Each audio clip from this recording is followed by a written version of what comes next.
Oh, vous avez cliqué sur cette vidéo? C'est pour voir du divertissement et du... Ah non, c'est compliqué. J'ai essayé d'abandonner mon personnage de racaille, mais j'ai perdu toute confiance en moi depuis. Allez Théo, montre ce que t'as dans le ventre. Bonjour, vous allez bien?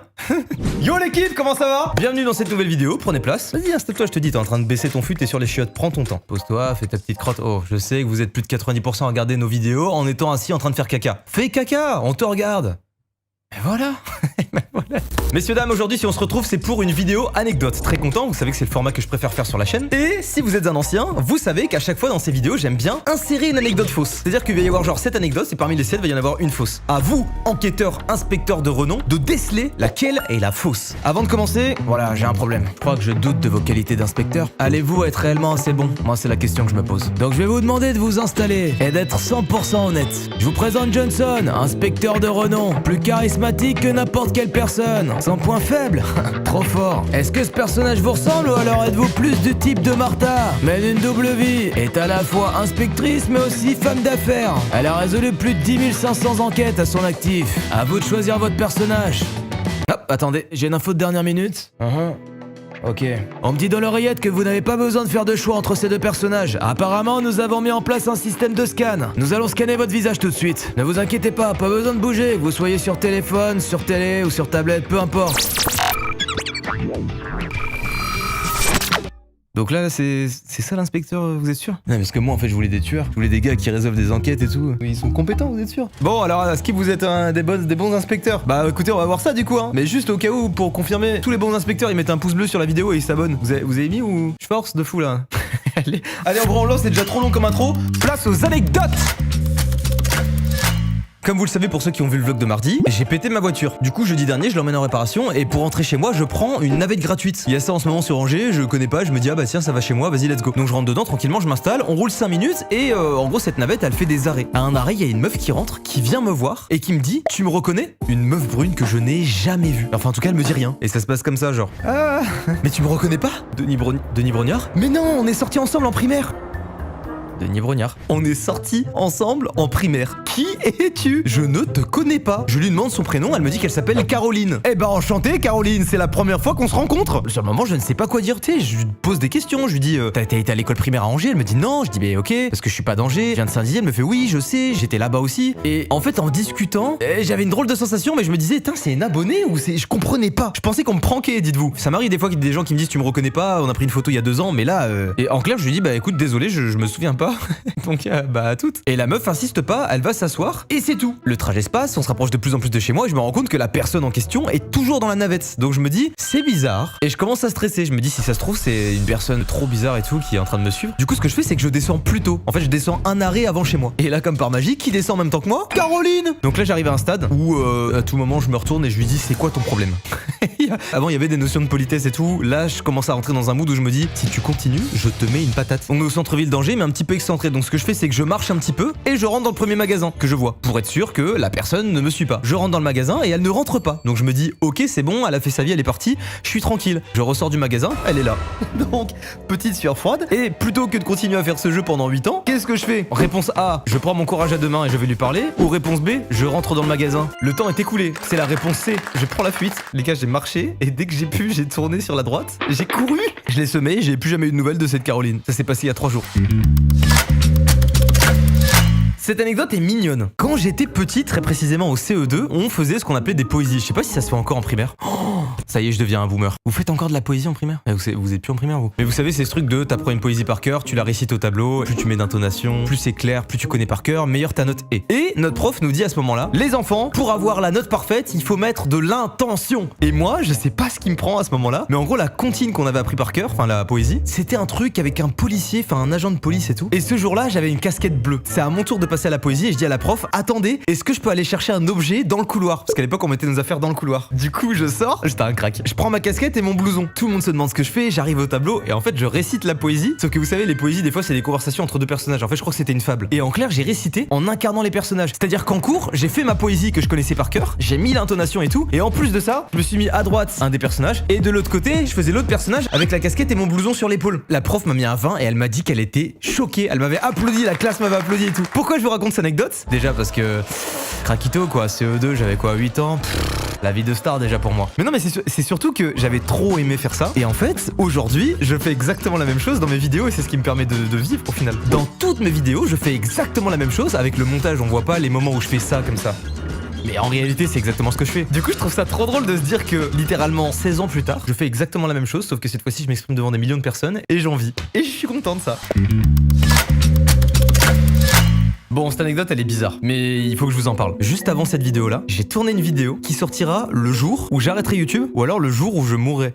C'est super bizarre. Non mais faut que je vous explique. Des fois, je suis chez moi et j'ai des phases de réflexion intensive. Là, j'étais posé dans mon lit et d'un seul coup, je me mets à réfléchir et je me dis putain, si jamais demain je meurs, ma chaîne YouTube, ça peut s'arrêter sur on accoste déjà en voiture. Et la dernière image que vous avez de moi sur internet, c'est ça.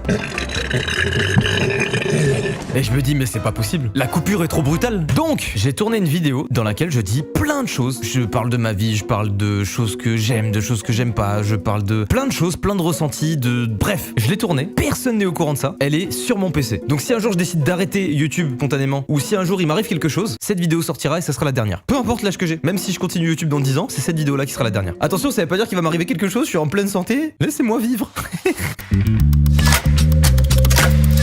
Au début du lot, quand on a eu ces locaux avec Jordan, tout était à refaire. Et vous le savez, dans la vidéo de présentation, on vous a parlé d'un espace détente, qui va être le plus grand espace de tout le local. Il est actuellement en travaux, on a fait appel à des architectes d'intérieur et tout ça, mais avant de trouver l'architecte d'intérieur avec lequel on travaille aujourd'hui, on est passé par plusieurs entreprises. Et un jour, pas comme un autre, on a un rendez-vous avec des architectes d'intérieur. Donc bref, on attend 14h, ils arrivent, et je pense que vous l'avez compris, mais Jordan et moi, bien qu'on ait beaucoup d'argent, qu'on ait ce local immense et tout, on est rarement en costume, on est en jogging, on s'en bat les couilles. Eux arrivent en costume, cravate, petites chaussures qui vont bien ciré, assez âgés, nous on est très jeunes en comparaison et comme dans 90% des cas, on nous prend de haut parce qu'en plus d'être jeunes et habillés en jogging, on fait une activité hors du commun. Sauf qu'à ce moment-là, eux ne sont pas encore au courant de ce qu'on fait comme activité. Donc ils arrivent, ils nous voient, ils voient l'espace, ils se disent putain mais beaux locaux et tout, quel est votre projet? Donc on leur explique calmement, voilà, nous on aimerait faire une sorte d'espace détente, un espace dans lequel tous les employés pourraient venir ici pour se reposer. Ils nous disent ok, vous voulez partir sur quel type de déco, qu'est-ce que vous avez imaginé? Et nous à ce moment-là on a zéro idée. En fait on les contacte, tu sais c'est des architectes d'intérieur, on les contacte pour que eux nous donnent des idées. Donc on leur dit des trucs un peu à la zob quoi. Bah nous on avait pensé à mettre un panier de basket juste ici et pourquoi pas une balançoire devant, comme ça on se balance pour éventuellement mettre un petit panier. Là-bas une machine à punch ce serait trop lourd. C'est possible de mettre un mur ici et de faire une forme hyper arrondie qui rappelle une tub. Vous voyez ce mur? On va faire un mur de sneakers. Un jacuzzi, vous pensez c'est faisable ou... Donc on balance plein d'idées nulles mais nulles à chier parce qu'on s'y connaît pas, mais globalement ça reste crédible. Le mur en forme de tub c'est une vanne. Et là en gros c'était un couple de 2 personnes, donc un gars, une fille. Et je vois la meuf qui se retourne et je crois la voir sourire en se retournant quand on est en train de lui parler et de lui expliquer. Donc sur le moment je me dis bizarre mais vas-y continuons. Et le gars lui restait très pro, du coup il nous dit qu'est-ce que vous faites comme activité. Donc on lui explique que nous on a pris ses locaux, qu'on est youtubeur, donc on fait des vidéos sur YouTube et tout. Et là je sais pas ce qui se passe, la meuf pète de rire, elle explose de rire, genre vraiment ça n'est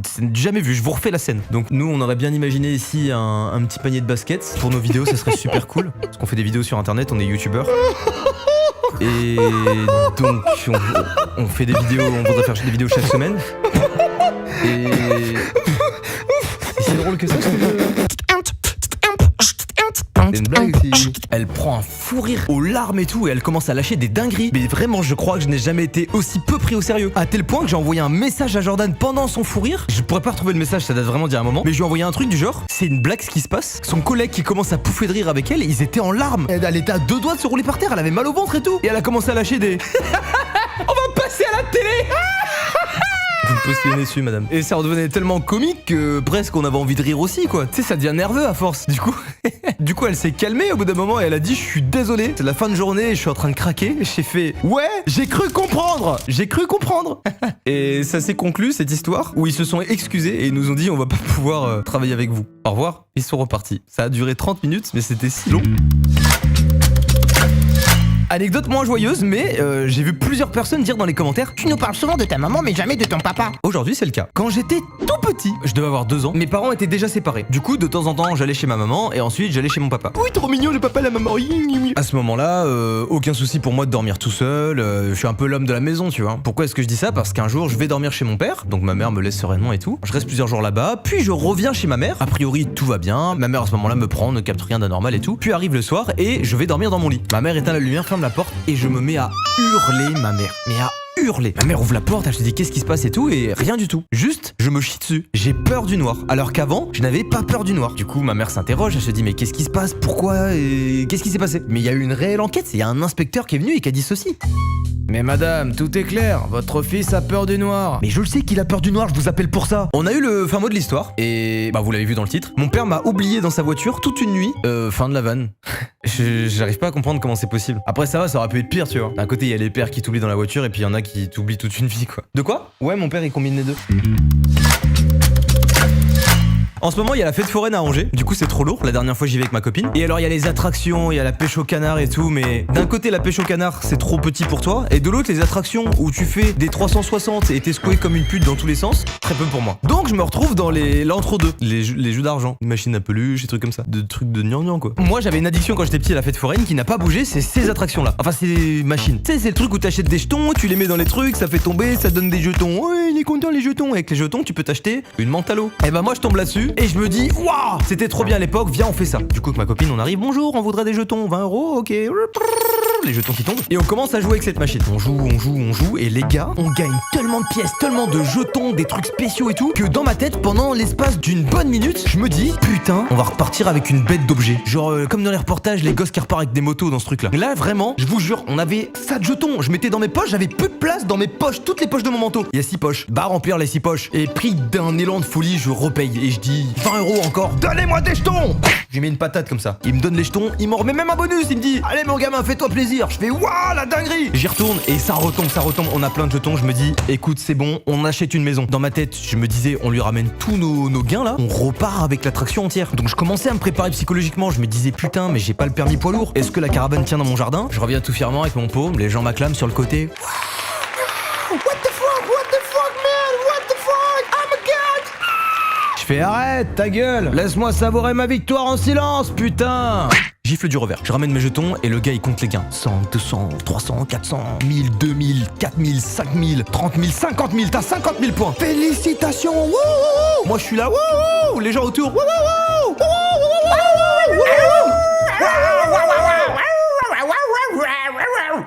Ah, drôle de métier. 50 000 points. Ça serait pas le prix de la caravane, les gars. Wouhou. Désolé, mais donnez-moi les clés. J'ai gagné une poêle. Non, c'est bien. Ça sert de fou, quoi. En plus, j'en avais pas chez moi. Parce que je mange pas. Ouh, la moto, la caravane. Mais une déception si grande. En plus, le game l'a donné avec tellement d'entrain. Ah, tiens mon champion. J'ai récupéré ma poêle comme ça.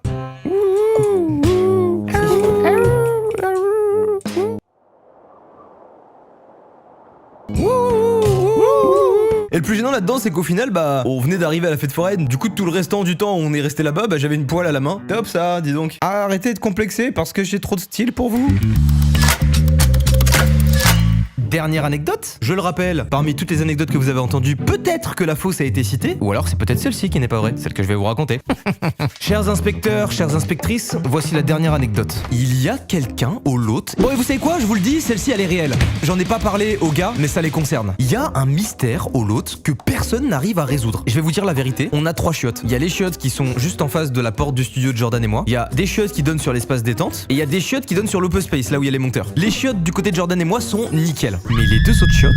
Et vous savez quoi? Je suis indigné. Les robinets restent ouverts, allumés. Yo les gros porcs, juste pour vous dire, je viens d'arriver, c'était ouvert comme ça. On est en mode, qui a fait ça? Il y a du PQ qui est posé par terre et qui n'est pas ramassé. On sait pas s'il a été utilisé, si juste il a été mis en boule ou si on s'est torché avec. Il est par terre. Les gens ne tirent pas la chasse d'eau, c'est-à-dire qu'il peut y avoir un petit pipi ou un énorme étron que la chasse d'eau n'est pas tirée. Et on ne sait pas qui c'est. Je vais engager un inspecteur pour trouver qui fait ça. Je ne rigole pas. Il fallait une anecdote pipi caca, elle est là. En fait, ce qui me fascine le plus là-dedans, c'est qu'en plus, on fait des réunions des fois. Genre dans la convlote, des fois, il y a des vidéos qui sont mises en ligne où on voit littéralement la merde et tout, et on dit les gars, qui fait ça? Et dans la conf, tout le monde est en mode, ah mais c'est dégueulasse, on voit pas ça. Mais les gars, vous êtes des porcs ou quoi? Et je me dis, mais dans l'eau, il y en a forcément un qui fait semblant et qui s'indigne alors que c'est lui qui a chié partout. Non, quelqu'un a encore pas tiré la chasse d'eau. Non, non, qui a fait ça? Stoppez-le, cet individu malotru. Je m'adresse à vous directement, les gars, qui est-ce? On affiche les têtes de tout le monde, toutes les personnes qui sont au lot. Manifeste-toi, individu. C'était pas moi, hein. Alors là, je vous jure sur ma chaîne YouTube et tout ce que j'ai de plus précieux, Pumpkin, ma maman, ma copine, tout, ce n'est pas moi. Qui est-ce? Il y a du caca partout au lot. Des fois, j'arrive sur mon bureau, il y a de la merde. Pas vrai, c'est pas vrai. Guy se torche le cul sur son bureau.